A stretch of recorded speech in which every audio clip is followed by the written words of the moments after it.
नमस्कार, मिथिला स्वर सागर में सबका स्वागत अछि।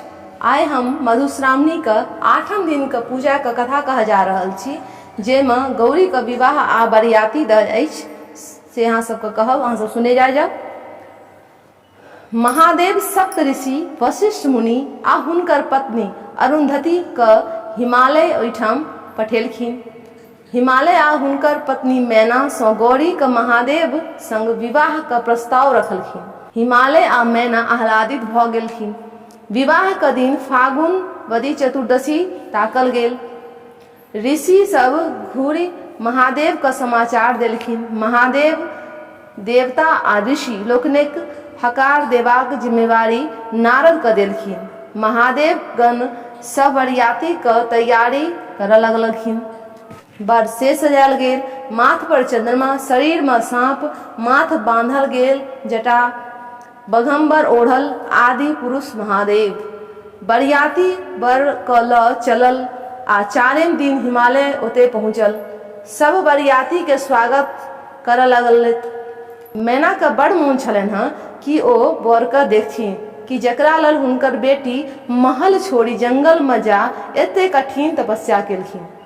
ओ नारद मुनि संगे द्वार पर गेली बर देखबा लेल। पहिने ओ सुंदर गंधर्व राज के देख क बर बुझि प्रसन्न भ गेलैथ। मुदा नारद कहलखिन कि ई देवता के गवैया थिक। फेर ओ धर्मराज के देखलखिन आ आनंदित भ गेलैथ। ओहो बर नहि। अहिना क्रमशः देवता लोक अबैत गेला आ मैना ओकरा बर बुझैत रहली आ नारद हुनकर बात के खंडित करैत रहला। महादेव सब देखैत छलैथ। ओ मैना के परेशान करबाक प्रयोजन सोचऽ लगला। नारद मैना के कहलखिन कि देखियो ओ रहल बर। मैना हुलसी के देखऽ लगली। पहिने महादेव गण सेवक भूत पिचास मैना का हृदय धक धक करऽ लागल। तावत महादेव हुनका देखाय देलथ।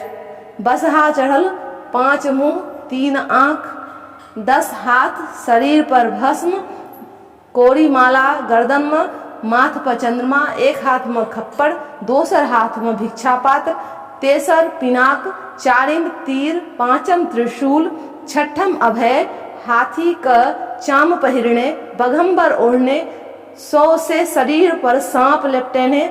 मैना बर का देखैत ई चिचियाइत मूर्छित भ गेली कि एहन बर संगे हमर कुमारी गौरी कोना रहती। जिद्दी छोड़ी ई की केला। बस ई कथा अही थम समाप्त भ गेल। एक बाद बाचो बिनी सुन लिया। पुरैनी के पत्ता झिलमिल लत्ता, ताही चढ़ी वैसली विषहरी माता, हाथ सुपारी खोइचा पान, विषहरी माता करती शुभ कल्याण। अहाँ सबके नीक लागल हुए तो लाइक और शेयर अवश्य करे जाए। तहन अहाँ सबके कथा सुनै ला बहुत बहुत धन्यवाद। आगू हम 9म दिन के कथा दोसर वीडियो में कहब। बहुत बहुत धन्यवाद।